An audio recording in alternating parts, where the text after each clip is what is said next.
Hey guys, I thought I'd try something different today, switch it up and not do jewelry, but instead I'm going to work on this copper garden stake. If you guys aren't familiar with those, they're pretty cool. If you've ever heard of electroculture, it's a process in which copper takes the earth's magnetism and provides low-level electrical currents to help the soil and is beneficial to plants. It's also said that it can help with pests and fertilizations. I'm not an expert in this area, but I've heard it works, and I think I'm going to give it a try in my garden beds this summer. So if this does work out, I'll definitely keep you all posted and let you know later. Either way, this is a cute way to dress up a plant or even your garden beds. So stay tuned and watch and learn how I make this cute little garden stake.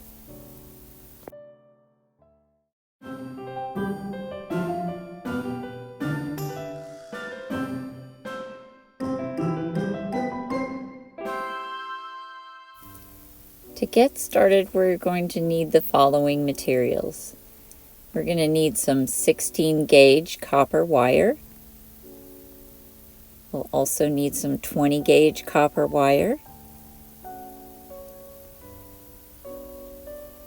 We're going to use this cute little mushroom bead that's about 13 by 10 millimeters. We're going to need a 1/4 inch wooden dowel cut at about 10 to 12 inches in length. This one already has a point cut and a little groove for where the wire is going to sit there. But I'm going to show you how you can do this yourself here in just a few minutes.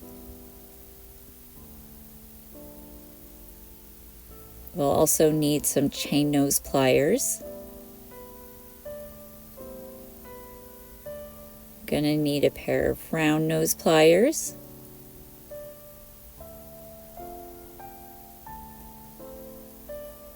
A good pair of flush cutters that will cut through 16 gauge wire.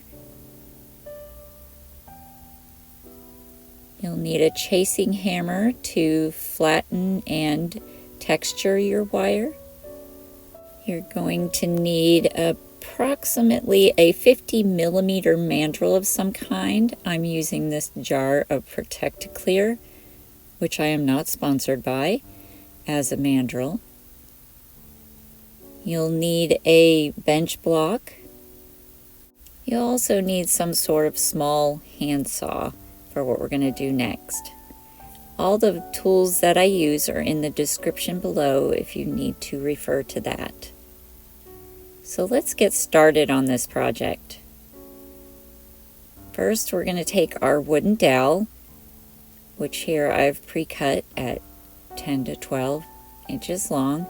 And to get the point, I've already cut the point on this one, so I'm just going to give you an idea of how to do this. I use a utility knife to just shave off little pieces until I get that point that I want.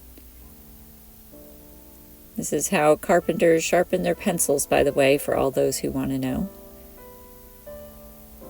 And there we have a nice little point. And of course I've got to keep my area all nice and cleaned up, so here I am cleaning my little shavings out of the way.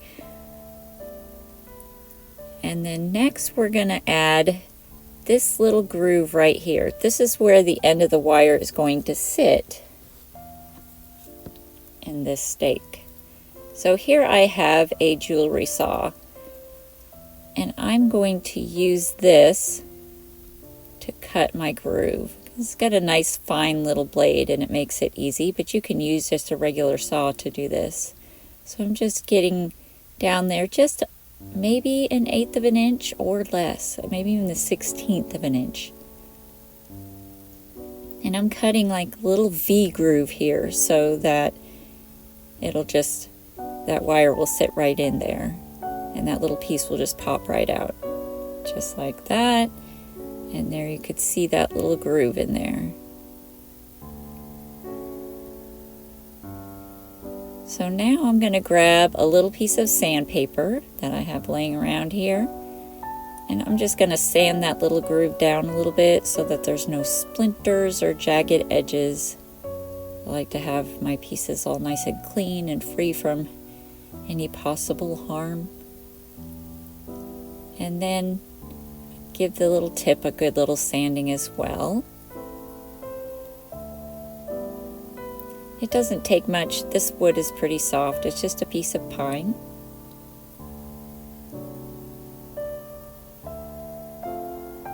And there you can see I'm getting all the little splinters or little pieces that are hanging off kind of sanded down. So there we go. Now we're ready for the actual wire work.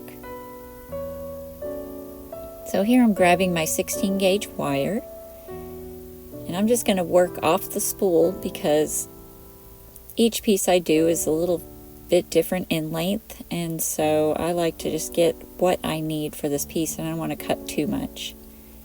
There you could see I've got a little point on the end of this wire, so I'm taking my flush cutters and cutting that flush. So there you can see it's a nice flush straight cut. And now I'm going to take that wire and fit it right in that little groove we made. Just like that. And then I'm going to measure approximately how much this wire is going to come across there. I want the end of that wire to be in that groove, flush down into that groove. And then with my chain nose pliers, I'm going to give this a little bend. And there you can see it's sitting down there. And now with my chain nose pliers, I'm going to grab a hold of the end of that wire and then start twisting the wire down underneath. So I have a little hook shape there.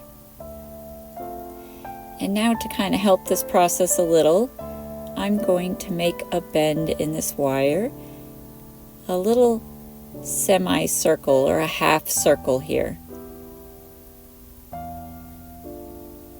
We're just trying to get this to wrap around the back side of our stake. And notice I also bent that wire out a little bit to make it easier for this to sit and to start the spiral up the stake. So there I've got it in the stake ready to go, and I'm crossing my wire over the top. Now this part you're going to need to grab your chain nose pliers and hold on to the end of that wire because it will try to move on you while you're doing this part. Once this gets started, it should stay in place. So here we got it going around the bottom there. We're going to spiral our way up. So I'm going to push that wire over the top, and I'm trying to make about a 3/4 to an inch apart these spirals or coils, or whichever you like to call them. I guess they're more coils than they are spirals. So as you can see, I'm trying to make this pretty even around the stake. And now that I've got it started here, I'm going to go back and tighten down the end of this wire into that groove. And now I'm going to continue up the stake. So I've kind of fast forwarded a little bit here so that y'all aren't bored watching me coil this wire up the stake.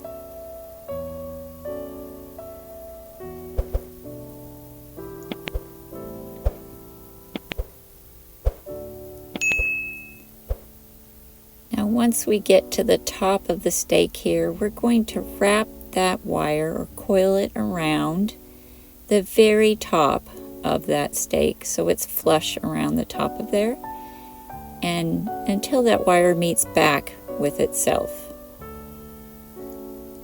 And so now here I'm going to cut about 12 inches of wire. I'm going to flush cut that end.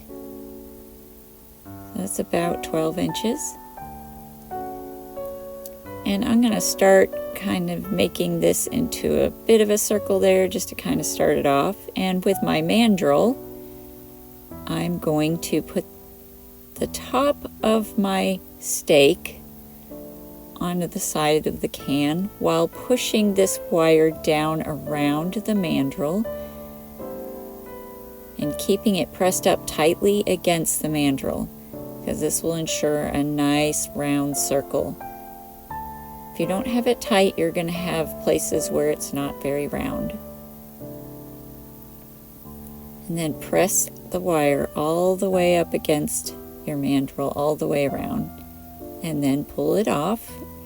And there I have my nice round circle. And then at the end here, I'm going to grab my round nose pliers and grab that tail end. And we're going to make a little loop at the end here. I'm going to just cinch it all the way up, back against the wire, like that. And then repositioning my round nose pliers, I'm going to continue making a spiral.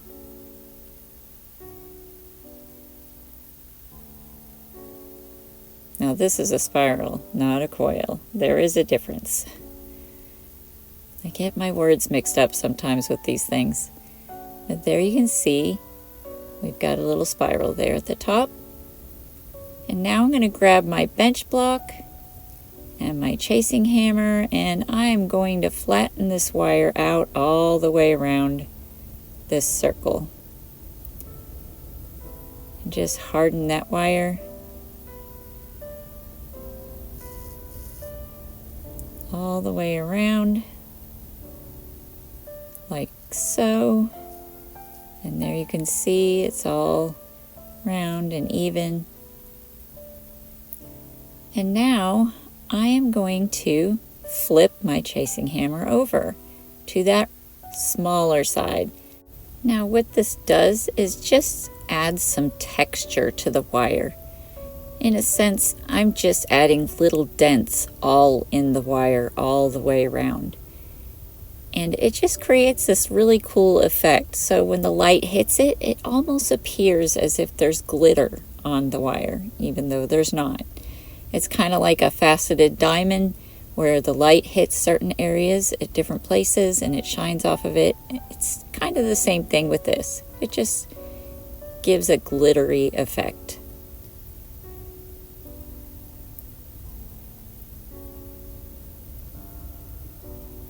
And there we've completed our circle. We're going to do some little minor adjustments. And you can see how that just gives that a kind of a cool effect. And I've done both sides. And everything looks good. We're just making sure the circle is nice and even. And now we're going to move on to the next step. So now I'm grabbing my 20 gauge wire. And we are going to get ready to add this little cute little mushroom bead. I love this little bead. So I'm going to flush cut the end of my 20 gauge wire. Like so. And then I'm going to grab my round nose pliers and put a tiny little loop at the bottom of this wire, or at the end of the wire. And then I'm going to pull this wire perpendicular to that loop, basically making a stop end on this wire so that the bead can sit on this little loop without pulling through. It's like a little head pin. And then I'm going to cut about 2 inches, 2.5 inches of this wire. I'm going to pop that bead right on there. And as you can see, I've got that little loop at the bottom of this bead, and it just holds it on there nice and secure. And then we're going to bend that wire at about a 45-degree angle at the top of the mushroom. And then with my round nose pliers, I'm going to grab that wire and then pull the wire around the nose of my round nose pliers, or the barrel, until I have a little loop. And then with my chain nose pliers, I'm going to grab that loop and then I'm going to pull the tail end of that wire around one full time to secure the end of that wire. And with my flush cutters, I'm going to flush cut the tail end of this wire off.